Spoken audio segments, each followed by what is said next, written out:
ስለ መሰዊያ ስናወራ እየተናገርን የነበረው የመንፈስ ዓለም መገለጥ ወይንም የመንፈስ ዓለም ደጅ መሰዊያ ነው። ስለዚህ የመንፈስ ዓለም መገለጥን በህይወታችሁ ላይ የምትፈልጉ ከሆነ የግድ መሰዊያ ያስፈልጋችኋል። ያለ መሰዊያ መንፈሳዊ ዓለም በፍጥረታዊ ዓለም ላይ አይገለጥም። ወይንም ደግሞ ያለ መሰዊያ መንፈሳዊ ዓለም ውስጥ መግባት አይቻልም። ይሄንን በመጽሐፍ ቅዱስ አስደግፌ በትክክል እያሳየኋችሁ ነበርና እንድታውቁ የምፈልገው ነገር ምንድነው? የመጀመሪያው ማለት ነው ትምህርት የምትማሩት መንፈሳዊው ስርዓት ገብቷችሁ በዛ መንፈሳዊ ስርዓት ተጠቃሚ እንድትሆኑ መረጃ እንዲኖራችሁ አይደለም። ወይንም ስለዛ ርዕስ መሰበክ ስላለበት አይደለም። መንፈሳዊ ነገርን በትክክል ስንለምድ መረጃ ሳይሆን የምንወስደው መለኮታዊ መርህ ነው የምንከተለው። ስንጠቀምበት ነው ትክክል የሚሆነው። ካልተጠቀምንበት ትርጉም የለውም። መጠቀም አለብን። በዚህ መለኮታዊ ስርዓትና መለኮታዊ መገለጥ የቃሉ ብርሃን መጠቀም አለብን። ተጠቃሚዎች እንድትሆኑ ነው የምትማሩት። ግልጽ ለማድረግ የመንፈስ ቅዱስን ድምጽ መስማት ጥቅሞች ተብሎ መንፈስ ቅዱስን እየሰማ መሄድ ሰው ካደጋ ይድናል። መንፈስ ቅዱስን የሚሰማ ሰው ድል ያገኛል።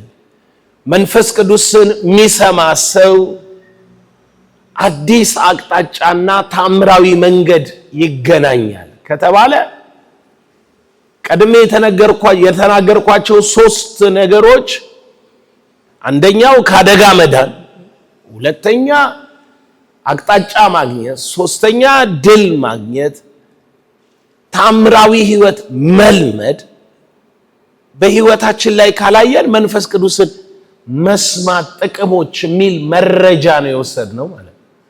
ግን እነኚህን ጥቅሞች የምናገኝ ከሆነ ፕራክቲስ የምናደርጋቸውና በህይወታችን ላይ ታምራዊ መንገድ ህይወታችን ላይ ሊመጣ ያለውን ቀድመን አይተን ስንቃወም፣ ስናፈርስ፣ ማስጠንቀቂያ ጌታ ሰጥቶን ከሰዎችና ከወጥመድ ስናመልጥ ህይወታችን ነው፣ ኑሯችን ነው።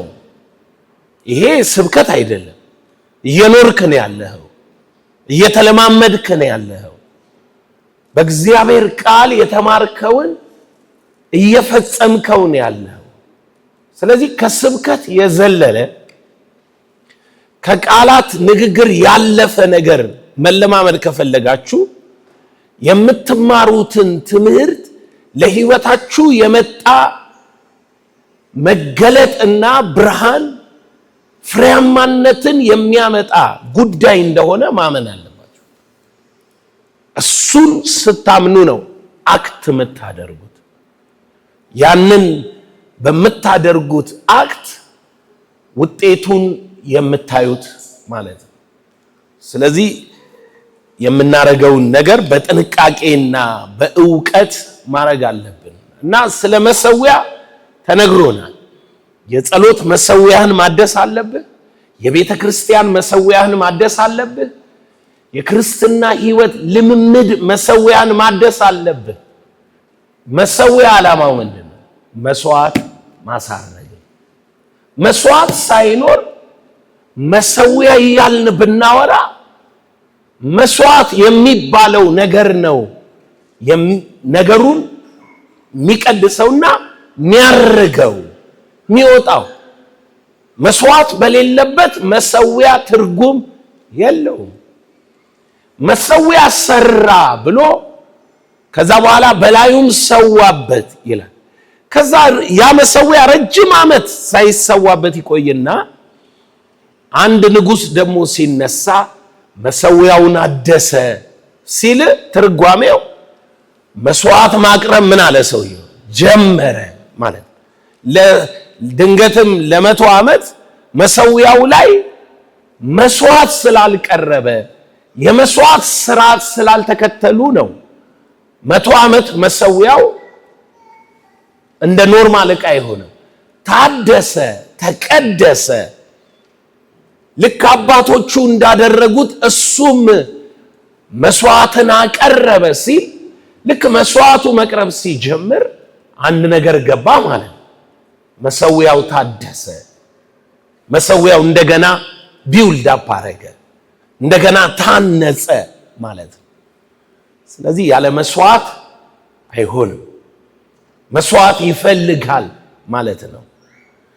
ስለ መስዋዕት ህይወት የህይወት ስታንዳርድ ሲወጣ የሰው ልጅ ወይንም የመለኮት ስርዓት ውስጥ በአምላካዊ ስርዓት ውስጥ አንድ ሰው መንፈሳዊነቱ የሚለካው የእግዚአብሔር መሆኑ የሚታወቀው ሰውየው በመለኮት መታዘዝና መገዛት ስርዓት ውስጥ እንዳለ የሚታወቀው በአንድ ነገር በመስዋዕት ስታንዳርድ የሚወጣለት በመከተል በመጾም በመጸለይ በምናምን አይደለም። በእውቀት ማስተማር፣ ጥቅስ ማንበብ፣ ጥቅስ ማወጅ እሱ ላይ አይደለም። ይኸውላችሁ የምታረገው ሴሪሞኒ ሁሉ መጨረሻ መጠቅለያው ላይ ሲመጣ በምትሰዋው መስዋዕትና መሰዊያህ ነው የሚወሰነው። ያለ መስዋዕትህ ወይንም መስዋዕት የሚባለው ነገር በሌለበት ነገር ውስጥ መንፈሳዊ ህይወትህ የጠነከረ የተሰጠ የበረታ ነው ተብሎ አይታሰብም፣ ደግሞም አይነገርም። መጽሐፍ ቅዱስም አይል ፋይናል አንድ ሰው በህይወቱ እግዚአብሔርን የመከተል የመጨረሻ ጥጉ የመስዋዕት አቅሙ ነው። የመስዋዕት አቅሙ ነው። ከሌ እግዚአብሔርን የመከተል አቅሙ ትልቅ ነው። ለእግዚአብሔር ህይወቱ የተሰጠ ነው። እግዚአብሔር እሱን የሚቆጥረው እንደ ደቀ መዝሙር ነው ተብሎ የሚባለው በመስዋዕት መስዋዕትህ ነው። በእግዚአብሔር ፊት የህይወትህን ጥልቀት የህይወትህን አቅም መሰጠትህን የሚያሳይ ታውቃላችሁ። ሰይጣን በዚህ ዘመን እንደዚህ አይነቱን ጠንካራ የህይወት ልምምድ እንዳይኖረን ሹገር ኮት የሆነ ክርስትና፣ ባህል የሆነ ክርስትና፣ ይሄ ጣፋጯን ብቻ የምንለማመዳትን ክርስትና ይሰጠናል። ከዛ በኋላ በእግዚአብሔር መንግስት ውስጥ እንዲደረግልህ እንጂ መስዋዕት እንድታቀርብና እንድትሆን አይፈልግም። ለምንድን ነው ያንን የሚያደርገው? ምክንያቱም ወደ እግዚአብሔር ህይወት ልምምድ መግባት የምትችለው ከመስዋዕት ቀጥሎ ነው። ሰው የፈለገውን ቢሆን ወደ 100 እጥፍ ህይወት በእድል አይሻገርም። የፈለገ in the beginning God created the heaven and the earth ሚለውና ማራናታ የሚለው የራእይ የመጨረሻው ቃል ጌታ ሆይ ቶሎና አይደለም ዮሐንስ ብሎ የዘጋው ራእይ መጽሐፍ ላይ ዘፍጥረት 1:1 ላይ በመጀመሪያ እግዚአብሔር ከሚለው ማራናታ እስከምትለው ቃል በቃል በፊደል ብታውቅ 100 እጥፍ የህይወት ልምምድ ሊኖርህ አይችልም። በማወቅ ላይ መሰረት ጌታ የህይወት ልምምድ ብሎ የሚያመጣልህ ወይንም የሚነግርህ ስለኔ ብሎ እናቱን አባቱን እህቱን ወንድሙን የተወ ወይንም መስዋዕት አድርጎ ነገርን የተወ ምን ይላል አለ? በዚህ ምድር 100 እጥፍ በሰማይ የዘላለም ሕይወት። በሌላ አማርኛ በክርስትና ላይፍ ስታንዳርድ የመጨረሻው ጥግ የሕይወት ስርዓት ምንድነው? የመስዋዕት አቅም ነው። ጌታ ኢየሱስ አማኞች ነበሩት፣ ብዙ የሚያምኑት። ዞር ብሎ ግን የነገራቸው አንድ ነገር፣ ደቀ መዝሙሬ መሆን ብትፈልጉ፣ ደቀ መዝሙር የእርሱ ተከታይ የእርሱ የሕይወት ስርዓት ገላጭ እሱን አንጸባራቂ the representative of Jehovah ያህዌን የምትመስል ያህዌን የምትወክል የምትገልጥ መሆን ከፈለግ ደቀ መዝሙሬ መሆን ከፈለጋችሁ መስቀሉን ተሸክማችሁ ተከተሉ። በኋላ ሊመጣ የሚፈልግ መስቀሉን የማይሸከም ታውቃላችሁ። አሁን ኢቭን ቸርቹ ማለት ነው፣ ቸርች ውስጥ የምንመጣው የእግዚአብሔርን መንግስት መለኮታዊ ስራ ለመፈጸም ሳይሆን ቸርች ምን አረገችልኝ፣ ምን ታረግልኛለች፣ ከሚደረግልህ ነገር ነው የምትነሳው። ምን ተደረገልኝ፣ ምን ሆነልኝ፣ ምን ጠቀመችኝ፣ እንዴት ነው ምናየው ሲባል ከተደረገልህ ይደረግልኝ ከሚል። አሜሪካ ላይ አንሰው ምን አሉ?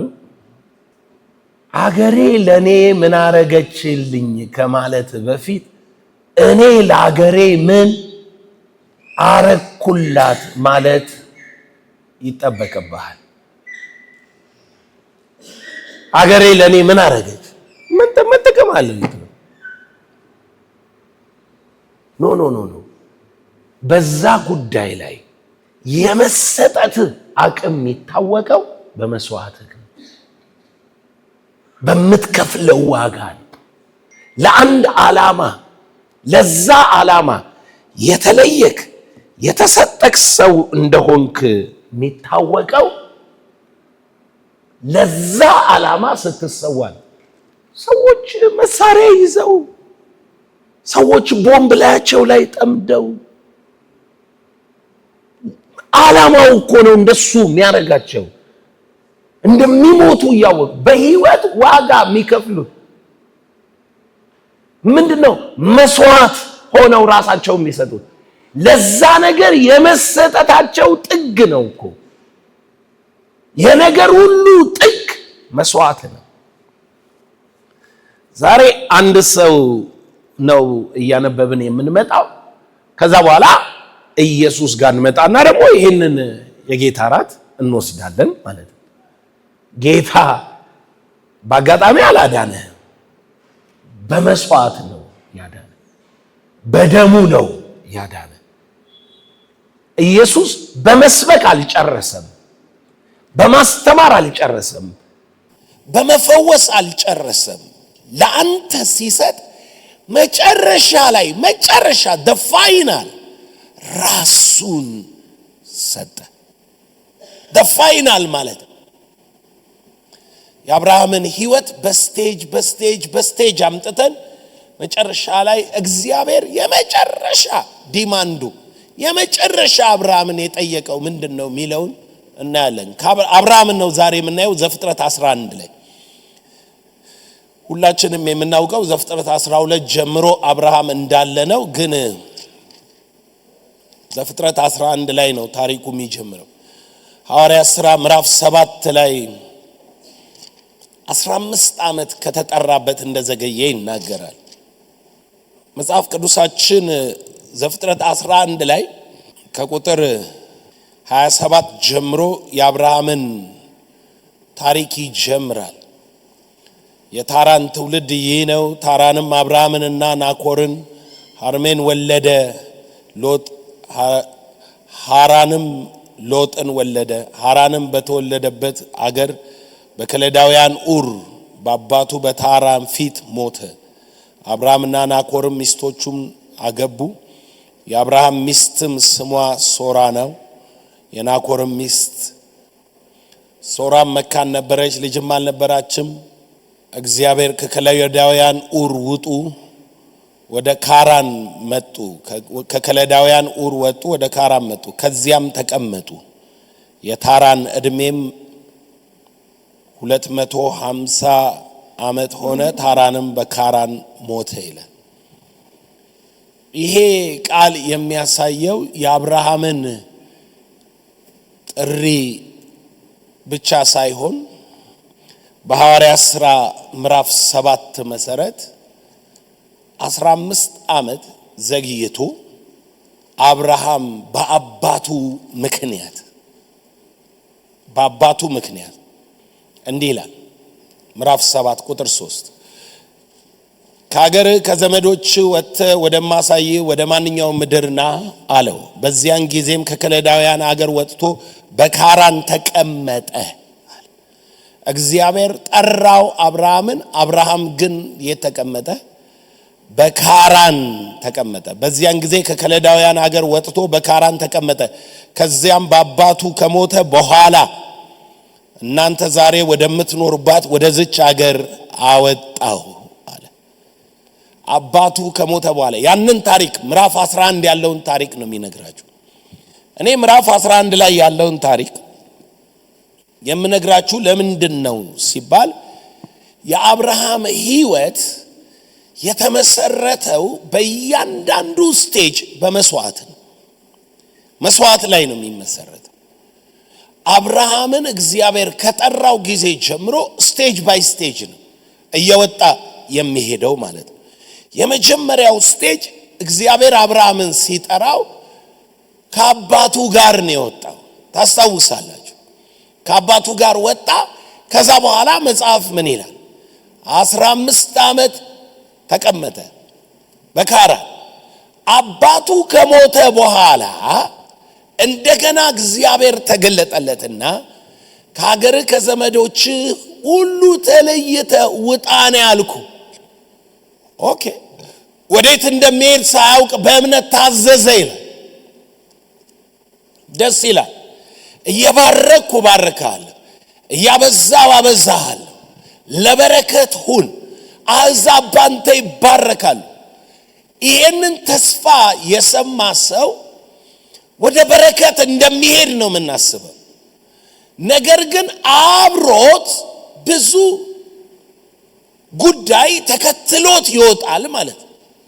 ሰውየው እግዚአብሔር ጠርቶ ሲወጣ አባቱ በሕይወት አለ፣ ተከትሎት ይወጣል። ሎጥ በሕይወት አለ፣ ተከትሎት ይወጣል። ሌላም በሕይወት አለ፣ ተከትሎት ይወጣል። ሐሳብ በሕይወት አለ፣ ተከትሎት ይወጣል። እግዚአብሔር ወዳለ ለመሄድ መሰዋት ያለብህ ጉዳዮች አሉ ማለት ነው። ሰው ከእግዚአብሔር ጋር በኪዳንና በህብረት መኖር ከፈለገ የመስዋዕት ልምምዱ መጨመር አለበት። የመጀመሪያው ከአባቱ መለየት አለበት። አባቱ ልክ ሲሞትለት እግዚአብሔር አብርሃምን ና ውጣ አለ።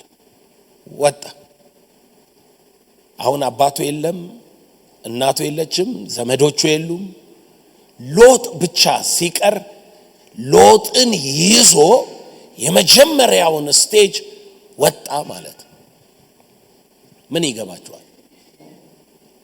ከአብርሃም ሕይወት ምንድነው የምትማሩት? ኢየሱስ ጌታ ነው። እግዚአብሔር ወደ ተስፋ ቃል ሊያሻግር ሲል መጀመሪያ እንድትለይ የሚፈልገው ጉዳይ አለ። ወደ ተስፋ ቃል ለማስገባት ሕይወትክ ውስጥ መቆረጥ ያለበት ነገር አለ። ያ ሳክሪፋይ መስዋዕት ይባላል። መሰዋት አለበት። በጣም እኛ ማይንዳችንን ሰይጣን ያረከሰው ገንዘብ ላይ ብቻ ያጠነጠነ ሐሳብ ነው ያለን፣ ወይንም ስለ ገንዘብ ነው መስዋዕት ሲባል ቶሎ አይምሯችን የሚንቀሳቀሰው የሚነቃው። አዎ ገንዘብ ብቻ አይደለም መስዋዕት፣ ጊዜንም መስጠት መስዋዕት ነው። ማምለክም መስዋዕት ነው። ወንጌል መስበክም መስዋዕት ነው። ሐዋርያው ጳውሎስ ሞት ከፊቱ እያለ ስለ ክርስቶስ መስዋዕት እንደሚሆን ሕይወቴ ልሰዋ እሄዳለሁ። ፋይናል ላይፍ ስታይል መስዋዕት ነው።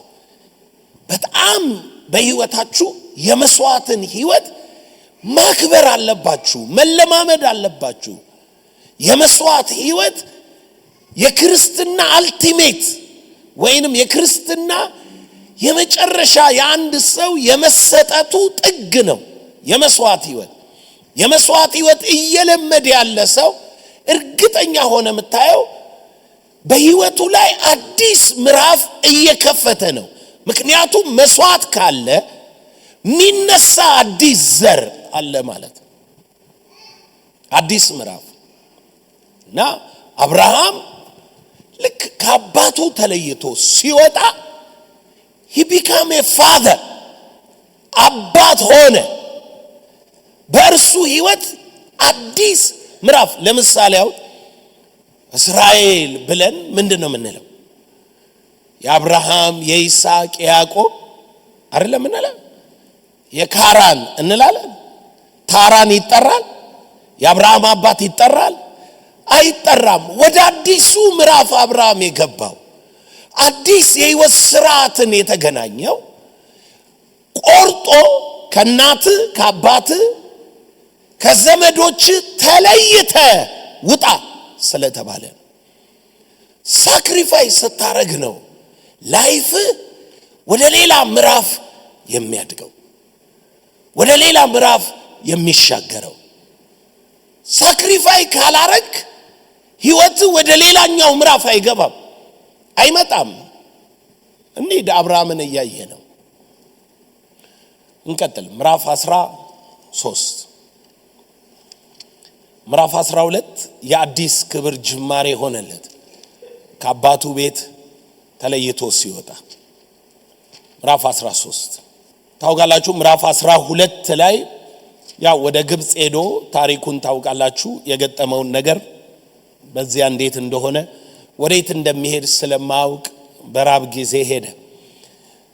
ነገር ግን አብርሃምና አብሮት ደግሞ ጎን ለጎን የወጣ ሎጥ የሚባል የወንድሙ ልጅ አለ እና ከወንድሙ ልጅ ጋር ሲወጣ መጽሐፍ ምን ይላል? የሎጥ በጎች፣ የሎጥ ሰራተኞች፣ የሎጥ ቃል ኪዳን አለ፣ እምነት አለ፣ እግዚአብሔር ካንተ ጋር አብሮ የሚሰራው ነገር አለ። አንተ ግን ሳምቲንግ አብረ ይዘህ የወጣ ነው፣ በራሱ የቆመ ቃል ኪዳን ሳይኖረው ካንተ ጋር እንደ አባት የሚቆጠር እንደ ቤት የሚቆጠር የሎጥ ሰራተኞች የአብርሃም ሰራተኞች ተጣሉ። የአብርሃም በጎች የሎጥ በጎች ምን ማለት ነው? አብሮክ እየሄደ ያለ ነገር አለ ማለት ነው። አንተ ወደምትሄድበት ነው የሚሄደው። ከዘመድ ተብለሃል፣ ግን ቆርጣ አልጨረስክም ማለት ነው። አለየልህም ማለት ያ ማለት አልሰዋኸውም፣ አልቆረጥከውም። አብሮክ እየሄደ ያለ አለ። እንዴው አስቡት። ለምንድን ነው እግዚአብሔር ለአብርሃም የምሰጥ ምድር ይሄ ነው ያላለው? ሎጥ እያለ ዕብራውያን መጽሐፍ ምዕራፍ 11 ላይ ወዴት እንደሚሄድ ሳያውቅ በእምነት ታዘዘ ይላል።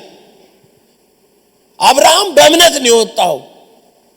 በእምነት ብቻ አይደለም፣ ሎጥ አብሮት ስላለ እንዲህ ቢለው ይሄንን ምድር ላንተ ሰጣለሁ ቢለው ሎጥ አብሮት ነውና አው የኛ ምድር ነው ሊለው ነው። ወዴት እንደሚሄድ ቢያውቅ ኖሮ አብርሃም እግዚአብሔር ይሄ ነው ምድሩ ብሎ ቢሰጠው ኖሮ ሎጥ አብሮት ወጥቶ እኩል ነው የምንካፈል ይለዋል። ለምን? አብረው ነው ምንጭ የሚጠጡት፣ አብረው ነው ሰራተኞቻቸው የሚሰሩት። ሁለተኛ ቤት ነው፣ አብሮ ያለ ማለት ነው። አንድ ላይ መሄድ እግዚአብሔር መጣ። ተጣሉ።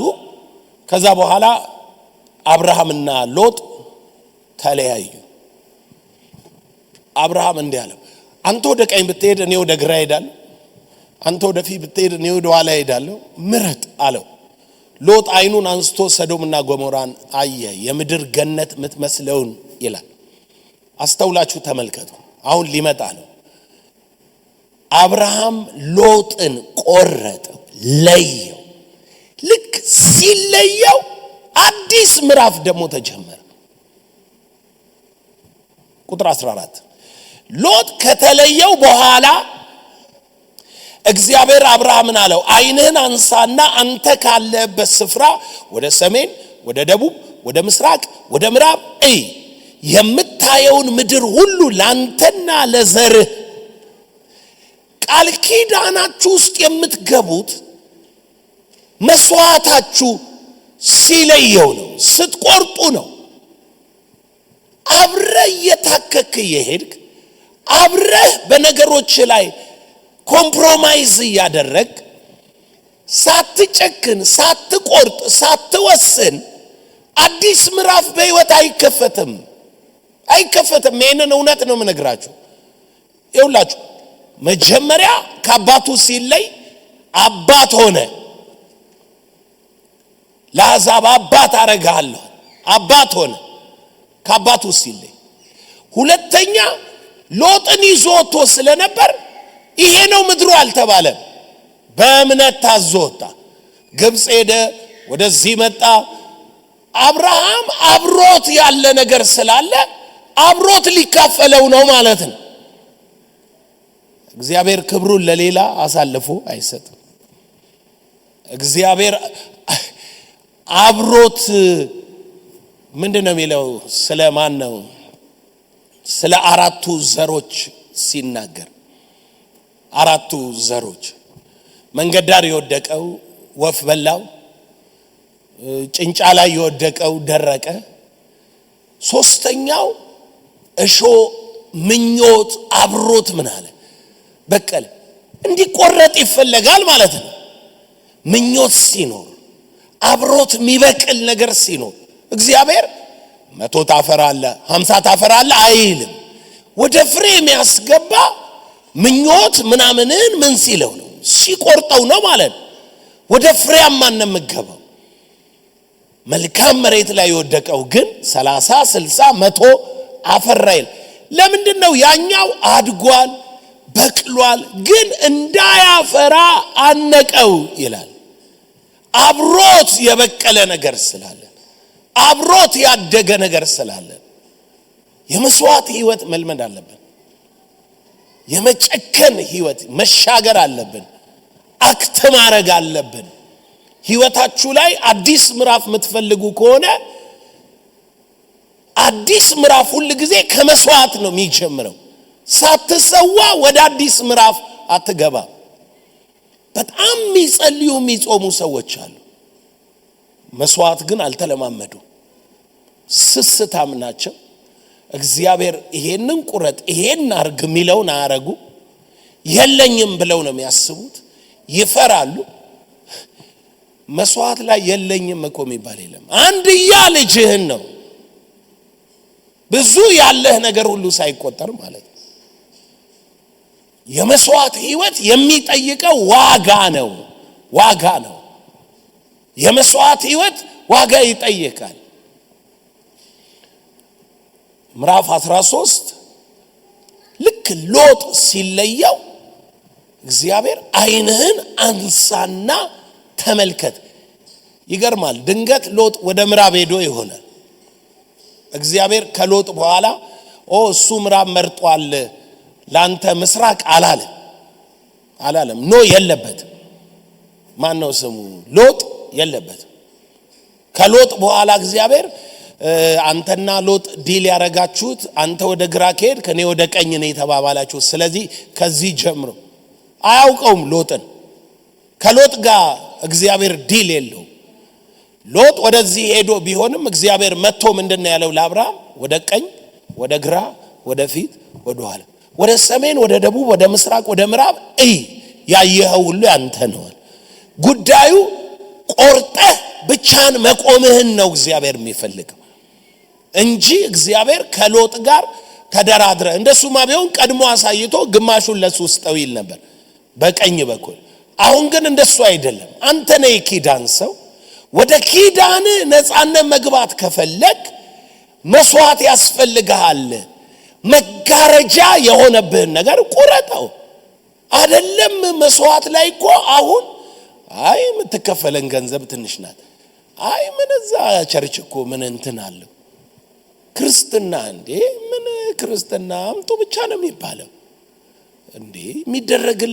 የሚደረግልህን ሙዚቃ መሳሪያው ራሱ ማለት ነው ድም አባባሉ ልክ አይደለም ሚሉ አሉ እኮ። የፓስተሩ ፊት እንደዚህ ነው ሚላል አይደለም። ልትሰዋ ነው የመጣው። በመስዋዕት ልክ ነው ወደ አዲስ ምዕራፍ መታልፈው። አንተነ መሰዋት መልመድ ያለብህ ለምን ብለህ ጠይቀኝ። የአብርሃምን ህይወት ካየኸው የመስዋዕት ህይወት ነው። ምዕራፍ 14 ምዕራፍ 14 ምዕራፍ 12 አል አብርሃምን ምዕራፍ 13 አልን ምዕራፍ 14 ተመልከቱ። ደግሞ ምዕራፍ 14 የሎጥ ታሪክ ይከተለንና ሰዶምና ጎሞራ ከመሆኑ በፊት ሰዎች ወርደው ሎጥንና ቤተሰቡን ምናምን ሁሉ ይዘው ሄዱ እና አብርሃም ሰማ። ሰራተኞቹን ሰበሰበና አብርሃም ጦርነት ወጣ። ጦርነት ሄዶ አስመለሰ። ሎጥንም ቤተሰቡንም የተዘረፉትን ከዛ ደግሞ እነኛን ስላሸነፈ የበዘበዘውን በጦርነት የበዘበዘውን ይዞ መጣ። አብርሃም ይዞ ሲመጣ አሁን ደግሞ አዲስ ምዕራፍ ሊጀምር ተመልከቱት። አሁን ደግሞ ቁጥር 17 እንደዚህ ይላል። ኮሎዶጋማርና ከእርሱ ጋር የነበሩት ነገስታትን ወግቶ ከተመለሰ በኋላ የሰዶም ንጉስ የንጉስ ሸለቆ በሆነው በሴዊ ሸለቆ ሊቀበለው ወጣ። የሳሌም ንጉስ መልከጻዲቅም እንጀራና የወይን ጠጅን አወጣ። እርሱም የልዑል እግዚአብሔር ካህን ነበረ። ባረከውም። አብርሃም ሰማይና ምድርን ለሚገዛ ለልዑል እግዚአብሔር የተባረከ ነው፣ ጠላቶችን በእጅ የጣለልህ ልዑል እግዚአብሔር የተባረከ ነው አለው።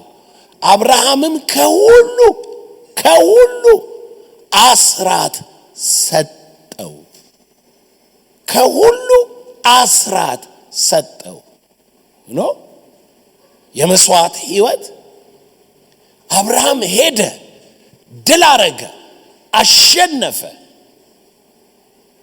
ሰበሰበ። የሰበሰበው በቃ እግዚአብሔር ባረከኝ ብሎ አልቆመም። አብርሃም ሊቀ ካህን አገኘ። ሊቀ ካህን ሲያገኝ አብርሃም በህይወቱ ላይ ሰማያዊ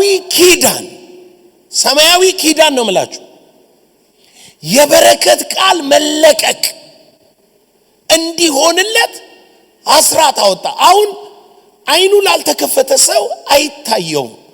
አብርሃም ሲሰጥ ነው የሚያየው። አብርሃም ለመልከጻዲቅ ሲያደርግ ነው የሚያየው። ለመልከጻዲቅ ሲያደርግ ስላየ ሰው አብርሃም የዘረፈውን በጦርነት ያሸነፈውን ሰጠው ለካህኑ ምናም ብሎ ነው የሚያስበው አይደለ? መስዋዕት ምን እንደሚያስለቅቅ ማለት ነው።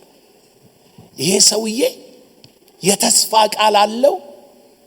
ባለፈው ተነግሮታል አይደለ? የተስፋ ቃል ላንተና ለዘርህ አይንህ ያየውን ሁሉ ሰጣለሁ ተብሎ የተስፋ ቃል አለው። ጥሪ ያለው ለበረከት ሁን ተብሏል።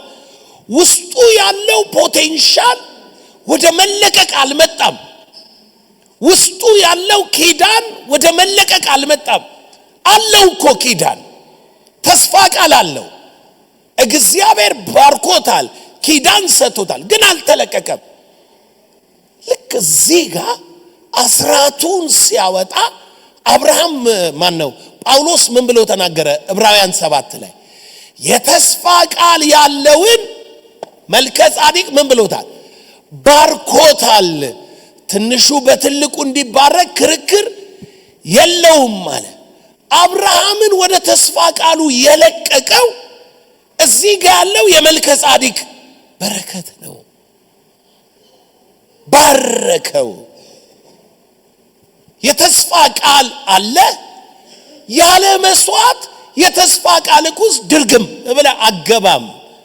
የአባቶች ሕይወት እያንዳንዷ ምዕራፍ መስዋዕት ናት። እያንዳንዷ ምዕራፍ ታሪካቸው ላይ አብርሃምን ነው ዛሬ የምናየው ብያቸዋል። ከዛ ኢየሱስን እናየዋለን። መስዋዕት ናት እያንዳንዷ ሕይወት።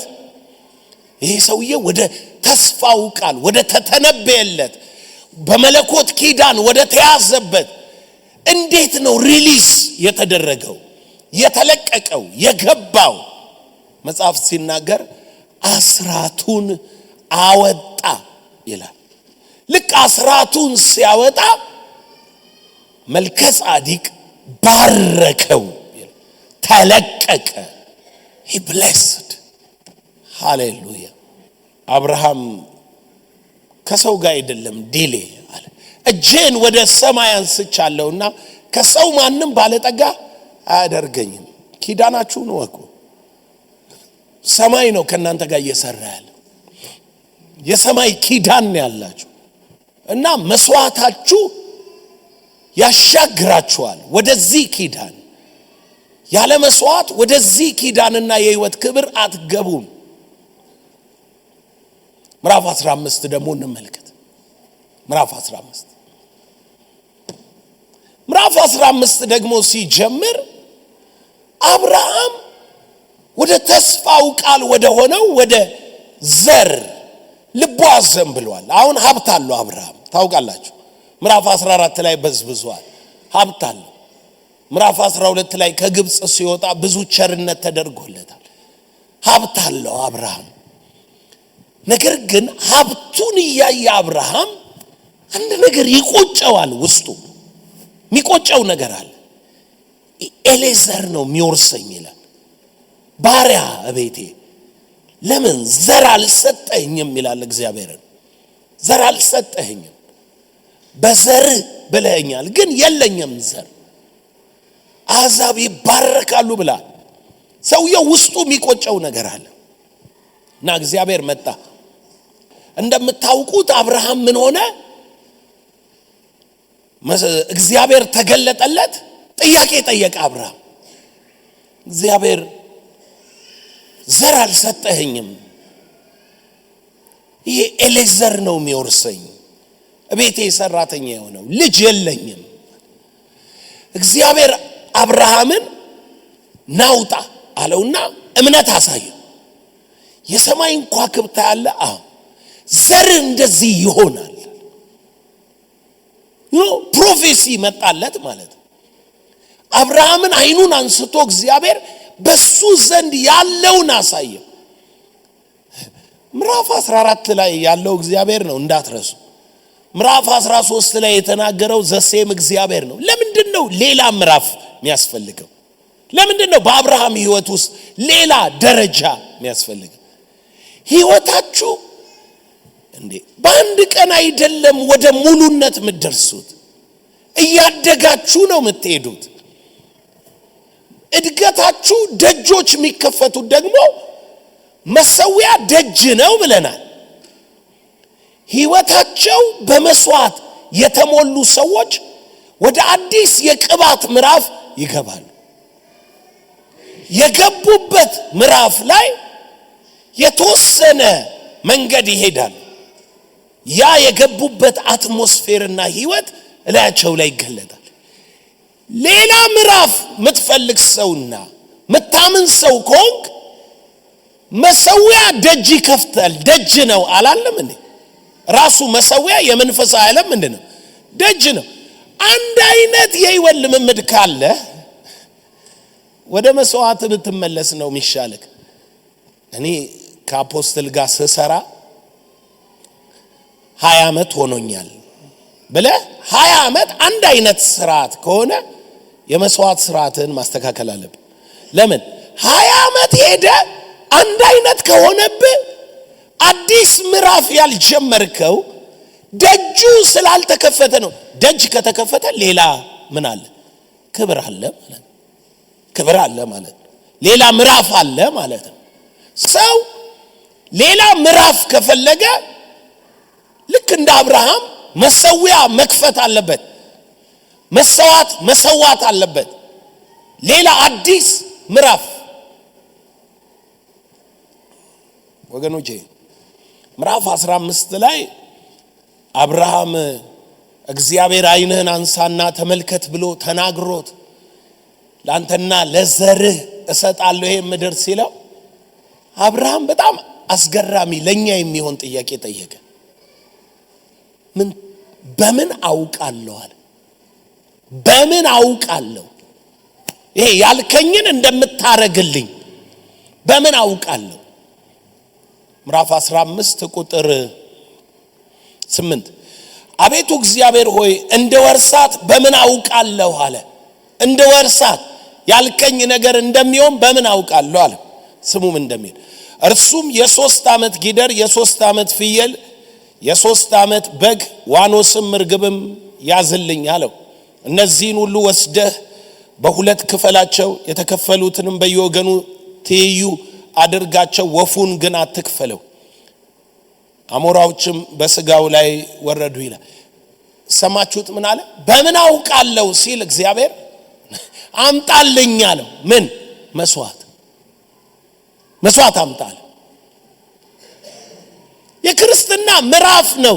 እኔ ምነግራችሁ ክርስቲያንነት ሁሉ ጊዜ ከመስዋዕት ጋር ነው የሚሰላው እንጂ ክርስቲያንነት ከእንትን ጋር አይደለም የሚሰላው። ቸርች ከመመላለስ ኳየር ከመሆን ከመዘመር በቃ የሆነ ነገር ጥናት ዕውቀት አለው ምናምን የሚል አይደለም። መንፈሳዊ ስራ ነው። እዚህ ቤት ውስጥ ያለ ሰው እንደፈለገ እዚህ ቤት ውስጥ ሊሯሯጥ ይችላል። ለምን? እዚህ ቤት ገብቷል። ከገባ በኋላ በቃ በቤት ውስጥ ይሯሯጣል። ወደም ሌላ ምዕራፍ መውጣት ከፈለገ ግን በሩ ያስፈልገዋል አይደለም? ከዚህ ጋር እዚህ ጋር ከዚህ ጋር እዛ ጋር ልትሯሯጥ ትችላለህ። አይ ሌላ የህይወት ምዕራፍ ያስፈልገኛል፣ ሌላ የህይወት ክብር መለማመድ ፈልጋለሁ ካልክ ግን በሩን ማግኘት አለበት። በሩን ስታገኝ ነው ከቤቱ አትሞስፌር ውጪ የምትወጣው፣ አዲስ ምዕራፍ የሚከፈተው። ሰው የሚሳሳተው እንደሱ ነው። አስባችሁታል? እግዚአብሔር እዚህ ጋር ለአብርሃም እንደ ወርስ በምን አውቃለሁ ሲለው መስዋዕት አምጣልኝ።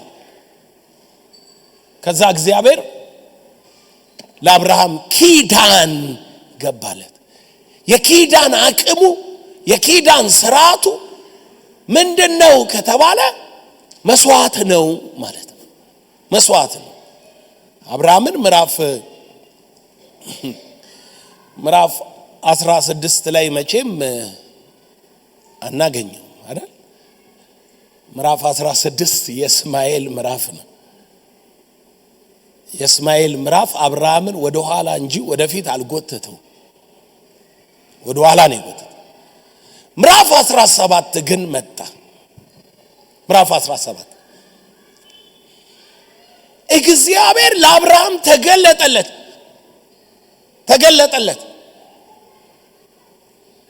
እግዚአብሔር አብርሃምን አለው እኔ ኤልሻዳይ ነኝ፣ ሁሉን ቻይ ነኝ። ሁሉም ማድረግ የሚችል አምላክ ነው። አይገርምም? ምንም የሚሳነው ነገር የለም፣ ምንም የሚያቅተው ነገር የለም። ግን ለምንድነው በስቴጅ የሚያስኬድክ? ለምንድነው በደረጃ ነገሮችን በማወቅ አይሆንም፣ ብዙ በመጸለይም አይሆንም። ምዕራፍ ደጅ የሚከፈተው በቁልፍ ነው። በር የሚከፈተው በኪዳን ነው። መስዋዕት ነው ቁልፉ፣ መስዋዕት ነው ኪዳኑ። መጽሐፍ ሲናገር አብርሃምና እግዚአብሔር ብዙ አወሩ። እግዚአብሔር አብርሃምን ተናገረው። ያው ታሪኩን ታውቃላችሁ። እግዚአብሔር ለአብርሃም እንደገና ስሙን ቀየረው። ስምህ ከዚህ በኋላ አብርሃም ይሆናል፣ አብርሃም አይሆንም። ሳራንም ሶራ አይሆንም ስሟ፣ ከዚህ በኋላ ሳራ ይሆናል። ስሟንም ቀየረ አለና እግዚአብሔር በጉብኝት ውስጥ አብርሃም አላምን ብሎ ወድቆ ቢስቅም እግዚአብሔር በመጣበት ጉብኝት ውስጥ አብርሃምን አንድ ነገር ነገረው። ወደዚህ ኪዳን መግባት ከፈለክ ተገረዝ፣ ተገረዝ አለ። የመገረዝን ኪዳን ሰጠው። እንዲሁ ዝም ብላችሁ ስታስቡት መገረዝ ኖርማል ነገር አይመስልም። ሸለፈትን ከመቆረጥ ጋር የተያዘ አይመስልም። በሐሳባችን እኛ እንደምንመለከተው ነው የሚመስለን። ግን እኔ ነገሩ ቀላል እንዳልሆነ በሙሴ ላሳያችሁ። ሙሴ አልተገረዘ፣ ያደገው ግብጽ ቤት። የሙሴ ልጅ አልተገረዘ። አሕዛብ መሃል ነው ልጁን የወለደው ሙሴ ተሰዶ። ሙሴ ደግሞ ያደገው ግብጽ ነው። ስለዚህ በእስራኤላውያን መሃል አይደለም እና አምጥቶ ልጁን መግረዝ አይችልም። በሕፃንነቱ ገርዘውታል። እሱ you know what happened? እግዚአብሔር ለሙሴ ተገልጦ ታምር አድርጎ መልእክተኛዬን በትር ሰጥቶት፣ የታምራቱን በትር ማለት ወደ ግብጽ ሂድ ብሎት ይህን ሁሉ አውርቶት ማለት ወደ ግብጽ እየሄደ እያለ መጽሐፍ ምን ይላል? በመንገድ ላይ እግዚአብሔር ይገለው ዘንድ ፈለገ ይላል ሙሴ። ቅድም ያ ሁሉ ሲነግረው አልነበር እንዴ? ለምን ሊገለው ፈለገ? መጽሐፍ የሙሴ ሚስት ሮጣ መታ ልጇን ምን አለች ይላል? ገረዘችው። የልጁም ደም ፈሰሰ። ምን አለ? የደም ሙሽራዬ ነህ አለችው። አይደለም ይላል? አታነቡም አይደል? በእኔ ያነብላችኋል። የደም ሙሽራዬ ነህ አለችው የሙሴ ሚስት። ልጁ አልተገረዘም ነበርና ይገለው ዘንድ እግዚአብሔር ምን አለ? አሰበ ሙሴን። እና ኖርማል ይመስልሃል። እግዚአብሔር ግን ኖርማል ነው አይልም። እንግዲህ የጠራውን ባሪያውን ሙሴን ማለት ነው። ብዙ ነገር የነገረውን ሂድ ህዝቤን አስፈታ ያለውን መንገድ ላይ ሊገለው ወሰነ። ባለመገረዙ ማለት ነው። ልጁን ያልተገረዘ ወገኖቼ ምዕራፍ 17 ላይ እግዚአብሔር አብርሃምን ምን አለው ይላል? ተገረዝ አለው። ምዕራፍ 17 ማለት ደግሞ የእስማኤልም ኪዳን የይስሐቅም ኪዳን የስማቸው መለወጥ ያለበት ስፍራ ነው። ምዕራፍ 17 ሲዘጋው ምዕራፉን ግን በቃ ተንብዬልሃለሁ፣ በቃ እንዲህ ብዬልሃለሁ ብሎ አልቆመም። አዎ ተንብዬልሃለሁ፣ አዎ ኪዳን አረጋለሁ፣ ስምህን ቀይሬያለሁ፣ ግን ይሄንን ማድረግ አለብህ። ወደዚህ ወደ ተነበይኩልህ ምዕራፍ ለመግባት መስዋዕት መሰዋት አለብህ። ያለ መስዋዕት አይሆንም ወገኖች፣ አይሆንም። ቤተ ክርስቲያን ሰይጣን እየቀለደባት አሁን በዚህ the last 10 years ሰይጣን እየቀለደባት ከጇ ሊያስጥላት የቤተ ክርስቲያንና የክርስቲያኖች ህይወት ወደ አዲስ ምዕራፍ እንዳይገባ ሊገታ የወጣው በሚዲያ ሰባኪ በሚመስሉ ተሟጋች በሚመስሉ ነገር ግን ቅናትና ምቀኝነት በሞላባቸው ሰዎች አስራት የለም፣ መባ የለም፣ ብራችሁን በሉት፣ ወሰዱት።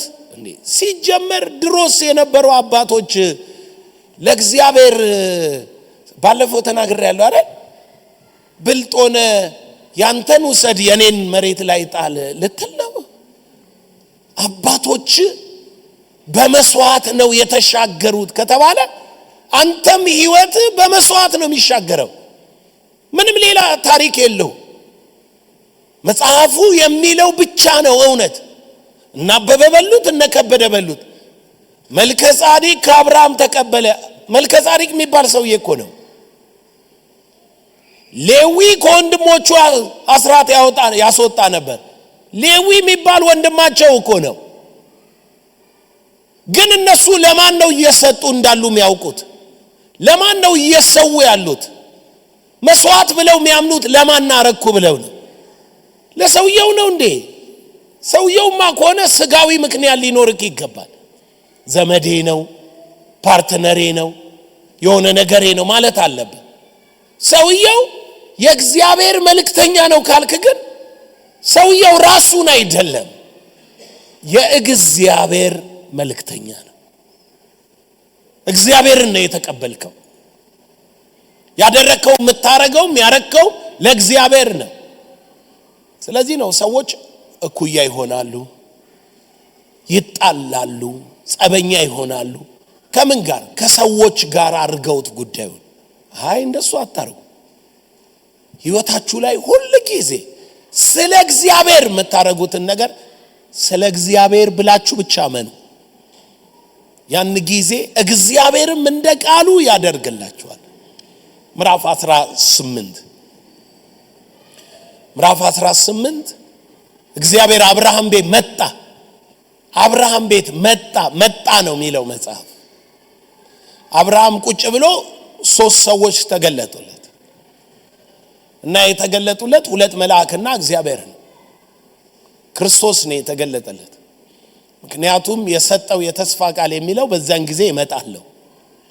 አብርሃም ከእግዚአብሔር ጋር ቀረ። 2 መላእክ ወደ ሰዶምና ጎሞራ ወረዱ ይላል። ሄዱ። ይታያቸዋል። የአብርሃም ህይወት ሁሌ ከአንድ ምዕራፍ ወደ ሌላ ምዕራፍ ሲሻገር ምን አለው? መስዋዕት አለው። ኪዳን ይላል፣ ያድሳል። የመስዋዕት ህይወት ያለመደ ሰው ህይወቱ ስታክ አድርጎ ይቀራል። አንድ ነገር ላይ የገባበት ነገር ላይ ስታክ አድርጎ ይቀራል። ሰው ግን ህይወቱ በመስዋዕት እያደገ ሲሄድ ወደ ሌላ ምዕራፍ እየተሻገረ ወደ ሌላ ምዕራፍ እየገባ ይሄዳል ማለት ነው። እንመልከተው። ምዕራፍ 18 ላይ እግዚአብሔር አብርሃም ቤት መጣ። አብርሃም እንግድነት ተቀበላቸው። ፈጥኖ አረደ። በአብርሃም ፊት በእግዚአብሔር ፊት የሚበላውን የሚጠጣውን መስዋዕት ሰዋ። መስዋዕት ነው። ሰዋ፣ አቀረበ። እግዚአብሔር እንደመጣ አይደለም ለአብርሃም ትንቢት የነገረው። መስዋዕቱን ተቀብሎ ሲጨርስ ሳራ የታለች አለ። ታይም ኢዝ ካም፣ ጊዜው መጣ አለ። ሳራ የታለች? ጠሯት አለ። የዛሬ ዓመት እንደ ዛሬ ወንድ ልጅ ትወልጃለሽ። ቃል አካል ያዘ። ይህንን እንዳትሳሳቱ። መብላት መጠጣት የሚለው ኖርማል አርጋችሁ ከመስዋዕት ጋር እያያዝም እናሳርግልሃለን አይልም ብላችሁ እንዳታስቡ። አዲስ ኪዳን ላይ ጻድቅም በጻድቅ ስም የሚቀበል አንድ ውሃ ምን የሚል የሚሰጥ ሲናገር በቤቱ ስትገቡ የሚቀበላችሁ የሚያቀርብላችሁ ብሉ። ይህ መጽሐፍ ቅዱሳዊ ነው። ከዛ በኋላስ የሰላም ልጅ ቢኖር ሰላማችሁ ምን ይለዋል? ይደርሰዋል። አያችሁ፣ እንደ መስዋዕት ነው የሚቆጠረው። ነው መስዋዕትም ነው መቀበል፣ መስጠት፣ በቤት ማቅረብ። ለድሃ የሚሰጥ ለእግዚአብሔር ምን ይላል? ያበድራል። ለእግዚአብሔር ያበድራል። ለድሃ የሚሰጥ ለድሃ የምትሰጥ ከሆነ ታበድራለህ ለእግዚአብሔር። ምዕራፍ 19 ሰዶምና ጎሞራ አለ። ምዕራፍ 20 ላይ እግዚአብሔር አብርሃምና ሳራን እንዴት አድርጎ እንዳወራቸው እናያለን። ምዕራፍ 21 ሳራ እንደጸነሰች ልጅ እንደወለደች አለ። ይሄ ሁሉ ፕሮሰስ አለፈን። የመጨረሻው ምዕራፍ መጣ። እንግዲህ አስቡት፣ አብርሃም አባቱን ከመቁረጥ ነው የጀመረው። ሎጥን ከመቁረጥ ነው የጀመረው። አብርሃም አስራቱን ከመስጠት ነው የጀመረው። እያያችሁት የመጣው ምዕራፍ 15 ላይ መስዋዕት አቅርቦ ነው እንዴት አውቃለሁ የሚለው የሆነልን። ምዕራፍ 17 ላይ ከመገረዝ ኪዳን ነው። ምዕራፍ 18 ላይ አብርሃም እግዚአብሔርን ቤቱ ተቀብሎታል። ምዕራፍ 22 ለምን ያስፈልጋል? አብርሃምና እግዚአብሔር ይሄ ሁሉ ሪሌሽን እያላቸው፣ ይሄ ሁሉ ህብረት እያላቸው፣ ይሄ ሁሉ ስርዓት እያላቸው አብሮ ለመኖር እግዚአብሔርም ታማኝ ሆኖ ይስሐቅ ተወልዷል። ሁሉ ነገር እየሆነ ነው ያለ። እግዚአብሔር አብርሃምን ባርኮታል። የሚወርሰው ምድር አሳይቶታል። ምዕራፍ 22 ስሙ ቃሉ ራሱ እንደሚል ከነዚህም ነገሮች በኋላ እንግዲህ ከ10 ምዕራፍ በኋላ ማለት ነው። ከነዚህም ነገሮች በኋላ እነኚህ ነገሮች ሁሉ አብርሃም ላይ ከሆኑ በኋላ ልጅ ተወልዶለት ኪዳኑ እንዲሆኖ ምናምን የሚለው ከሆነ በኋላ ከነኚህም ነገሮች ሁሉ በኋላ እግዚአብሔር አብርሃምን ፈተነው። ሊትራል ቃል አመጣ። ፈተነው። ምንድነው የፈተነው? እንዲህም አለ፣ አብርሃም ሆይ፣ አብርሃምም እነሆ አለሁ አለ። የምትወደው አንድ ልጅህን ይስሐቅን ይዘህ ወደ ሞሬብ ምድር ሂድ። እኔም በምነግርህ በአንድ ተራራ ላይ በዚያ መስዋዕት አድርገህ ሰዋው አለው። ዋው! በግልጥ ቃል፣ ምንም አሻሚ አይደለም። በግልጥ ቃል አብርሃም በእግዚአብሔር አመነ ተብሎ ተጽፎለታል። አብርሃም የመገረዝ ኪዳን ተቀበለ ተብሎ ተጽፎለታል። አብርሃም የተስፋ ቃል አለው ተብሏል። አዎ፣ ከነዚህ ነገሮች ሁሉ በኋላ ፋይናል የክርስትና ህይወት ፋይናል ኮሚትመንት፣ የመጨረሻው ኮሚትመንት መስዋዕት ነው። በ10 ብር የጀመርካት መስዋዕት መጨረሻ ላይ ስለ ኢየሱስ አንገትህን ሊያርዱ ይችላሉ። ፖሊካፕ የሚባል የእግዚአብሔር ሰው ይመስለኛል ለመጀመሪያ ጊዜ ከሐዋርያት በኋላ የመጣ የቤተ ክርስቲያን መሪ ነው እና 86 ዓመቱ የሮም ንጉሥ አቁሞት በእሳት አቃጥዬ ልገልህ ነው፣ ዲናውንስ አድርግ፣ ኢየሱስን አሁን ካድ፣ እርገመው አለው። 86 ዓመት አንዳች ክፉ ያላረገብኝ በደስታ ያገለገልኩትን ጌታዬን አልክደውም፣ አረክሙ፣ የምታረጉትን ፈጥናችሁ አርጉ አላቸው። ይሄ ሰውዬ በ86 ዓመቱ ጌታን ተቀብሎ በ85 ዓመቱ ተቀብሎ በ86 ለኢየሱስ ሞት አለው ያለ ይመስላል። አብርሃም ልጅህን ይዘና ሲባል በአንድ ቀን መጥቶ ናስኪ ልጅህን ይዤ ልሂድ ብሏል አይደለም።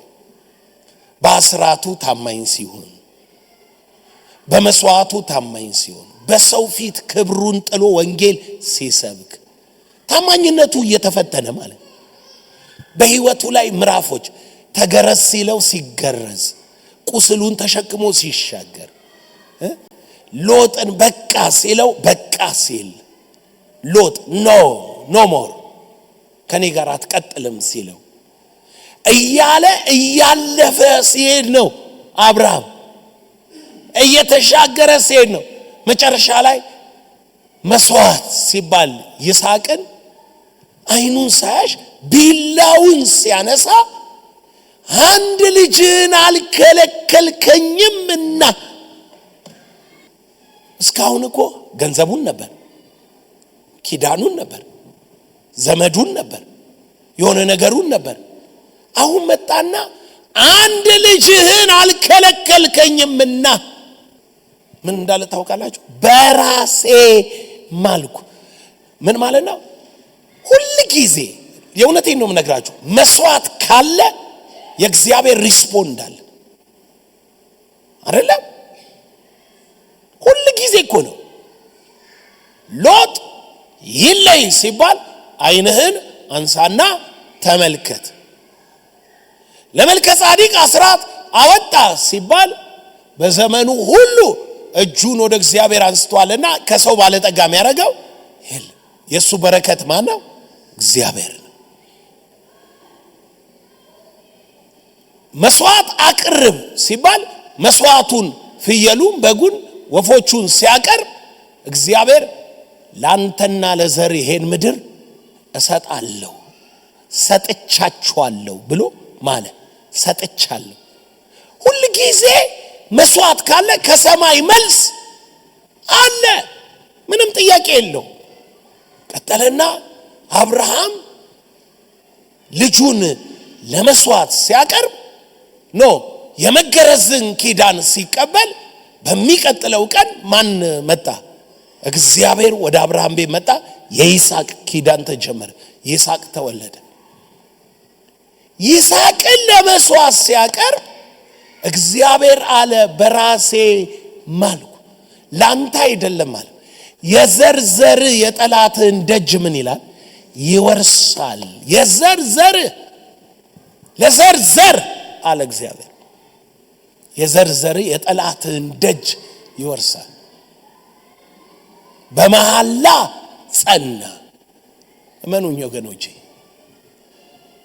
ምትፈልጉ ከሆነ ይሄን መለኮታዊ የህይወት ክብር ኢየሱስ ያስተማረን ይሄ ነው ስለ መስዋዕት አንድ ሰው እንዲህ ሊል ይችላል እግዚአብሔር ታዲያ በቃ ለሱ እየሰዋን ነው ምንኖር የመለሰልን መልስ ይኸው ከዛ ሁሉ በላይ ደግሞ ራሱ የሄደበትን መንገድ ይኸው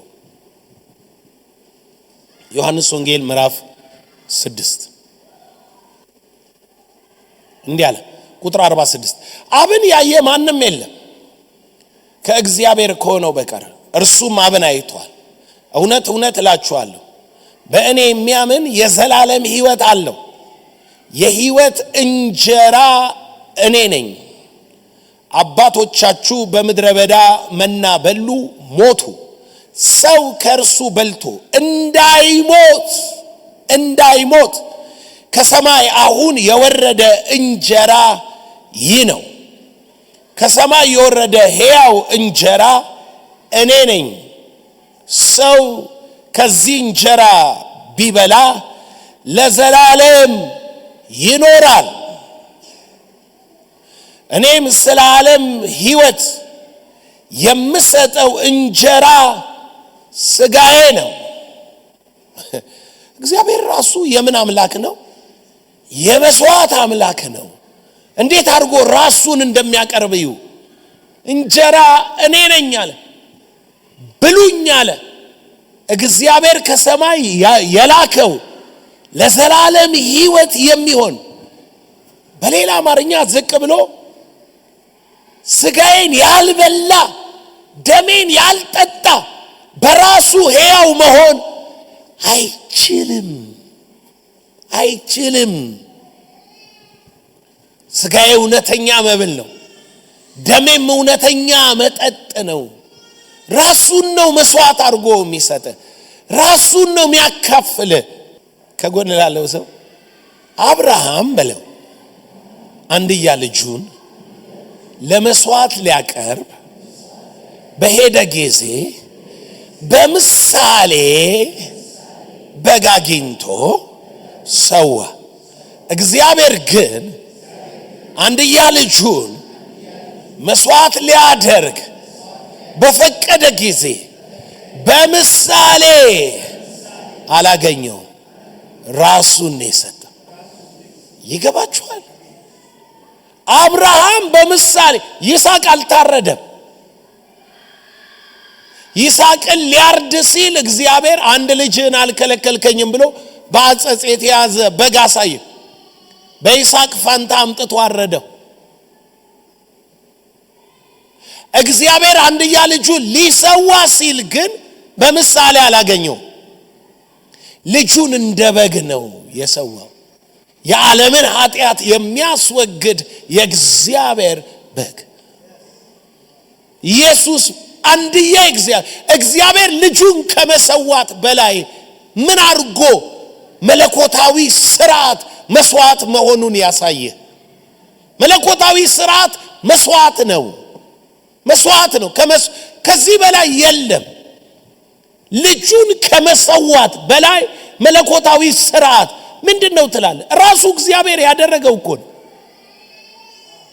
ምን መፍጠር ፈልጎ ነው እግዚአብሔር? ለሰው ልጆች አዲስ ህይወት፣ የትንሣኤ ህይወት፣ ዘላለማዊ ህይወት፣ አዲስ ምዕራፍ፣ አዲስ ክብር፣ አዲስ የማንነት መገለጥ። ምን ይላል መጽሐፍ ሲናገር? ነፍሱን መስዋዕት ካደረገ በኋላ ምኑን ያያል? ዘሩን ያያል። አዲሱ ምዕራፍ በምን ውስጥ ነው የሚጀመረው? በመስዋዕት ውስጥ ነው የሚጀመረው።